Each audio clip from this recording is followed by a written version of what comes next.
You're watching Canadian Muslim News on Muslim Network TV from Toronto, Ontario. This is Samia Sayed. Welcome back to the show.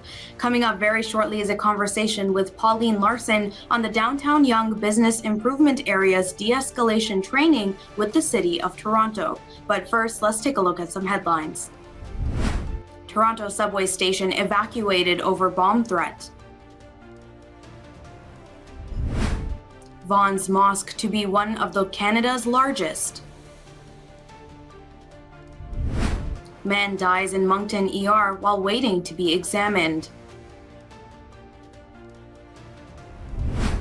China's Turkistan eases COVID measures after protests. And now the details. A Toronto subway station was evacuated by police today following a bomb threat. The police say that they received the threat against Pioneer Village subway station near Steeles Avenue West at 9 in the morning. Nearly 40 minutes later, the police reported having cleared the train and tracks. Following the evacuation, the service on Line 1 between Vaughan and Lawrence West was suspended. Subway station was also closed. Buses operating between Vaughan Metropolitan Centre and Lawrence West remained operational. The Islamic Society of Vaughan is building a large mosque to accommodate the growing needs of the Muslim community in the region. A non-refundable deposit has been given to secure the land for the mosque. In addition to the mosque, a community center and an Islamic school will be built on 15.2 acres of land that is priced at $8.5 million. Once completed, the mosque will have the space to accommodate up to 3,000 people. It will be one of the largest mosques in Canada. Donations can be made to the Islamic Society of Vaughan. Family and friends are mourning the loss of a Muslim man who died at the Moncton Hospital emergency room in New Brunswick last week while waiting to be examined by a physician. The deceased is being identified as MS to protect his family's privacy. According to the media source, Dr. Serge Melanson, Horizon's clinical lead of emergency services, says MS arrived at the hospital in a condition to be treated as an emergency priority. However, Melanson says that the ER was, quote, in a critical overcapacity state. He says the patient was placed in another room until a suitable examination space became available. China's Turkistan region eased some COVID restrictions in its capital, Urumqi, home to 4 million people. The decision comes after a deadly fire broke out in the city, leading to protests across the country, blaming strict COVID restrictions. 10 people were killed Thursday when a blaze ripped through a residential building in Urumqi.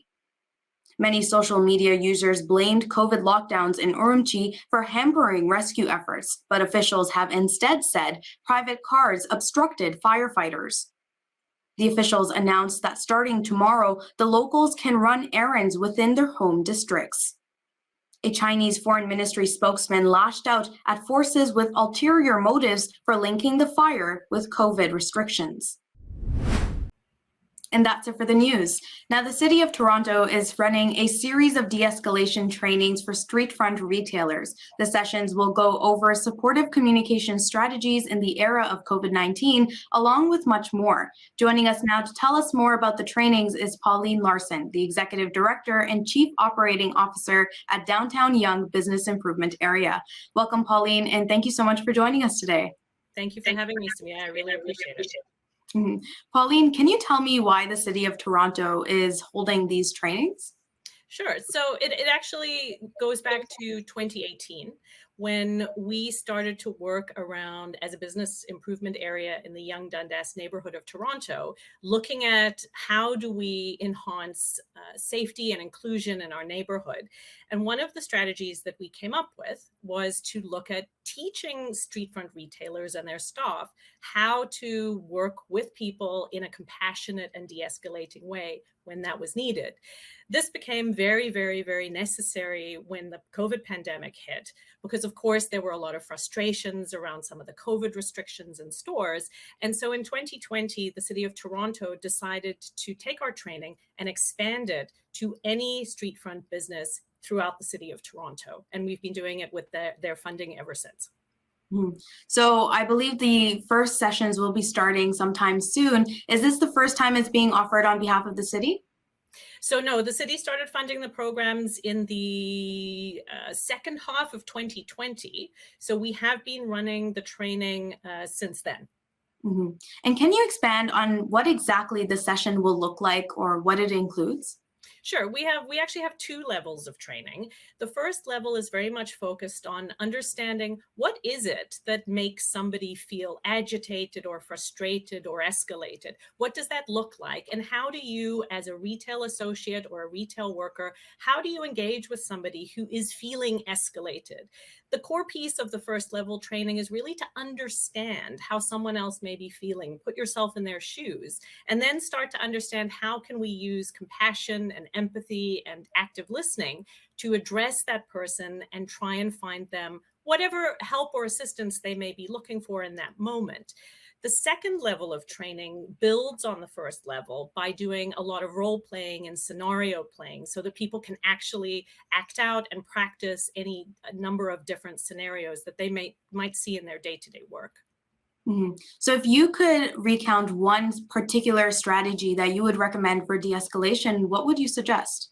I would say, and this sounds incredibly simple, but it's really asking that person how you can help them. Just actively listening. Something might be going wrong in their day. They might be having terrible life circumstances. They may be facing challenges that you know nothing about. So to ask them in a calm and kind way, what do you need right now and how can I help you with that, makes a huge difference in many, many cases. And it also empowers the retail staff member to approach somebody and be able to use a tool that hopefully does de-escalate a situation. Mhm. You said that this was being offered for more than just the street front retailers. Who are some of the other groups that you were reaching out to?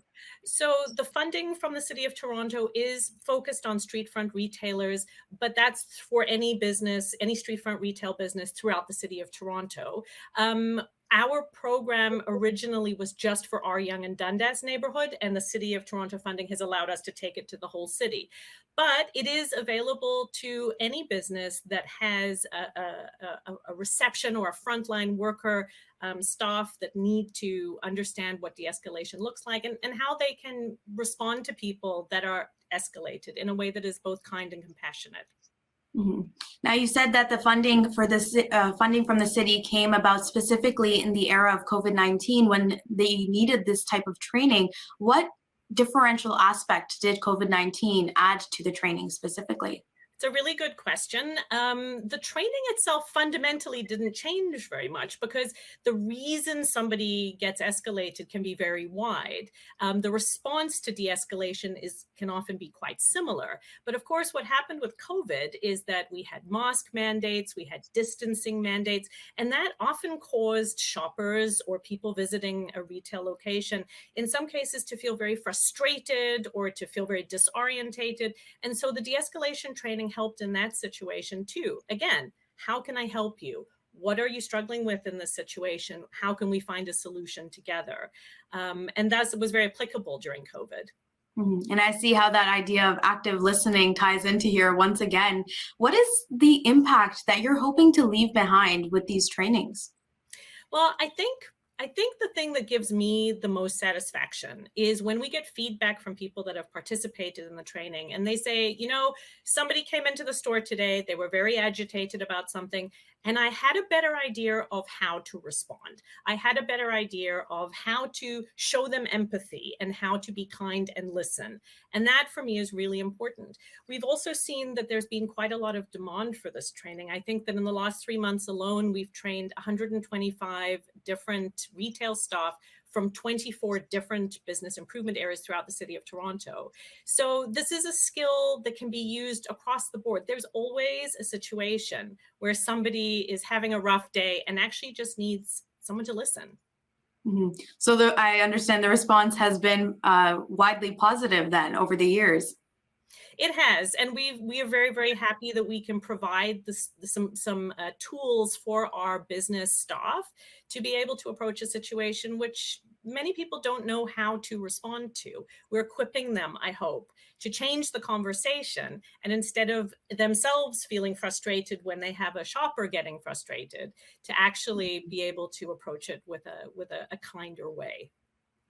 Now, I know that the de-escalation trainings offered on behalf of the city are being done online and free of charge. Is that the case for all of your trainings?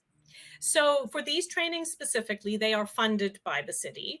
As a business improvement area for the downtown young neighborhood, when we provide training, it typically focuses on the businesses that are actually located in our geographic boundaries.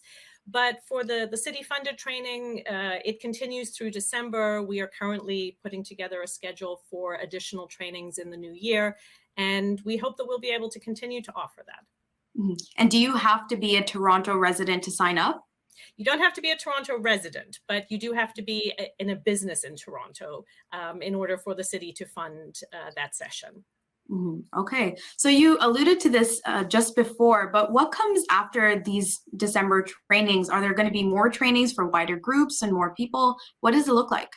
Really good question. So currently we offer the training, the level 1 is offered twice in a month, and the level 2 is offered once a month.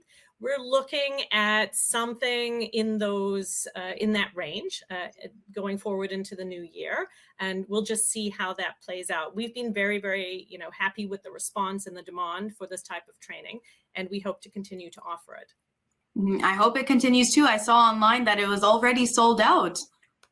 Good to hear, especially this late in the year where everyone's starting to wind down. Well, that's great. Thank you so much for coming on, Pauline, and sharing your experiences, and good luck to all the future ventures. Thank you so much. Have a great day. You too. You are watching Canadian Muslim News on Muslim Network TV. That's it from our Toronto studios tonight. Make sure to like, share, and subscribe to our channel for more Canadian Muslim content. Stay safe, and until next time.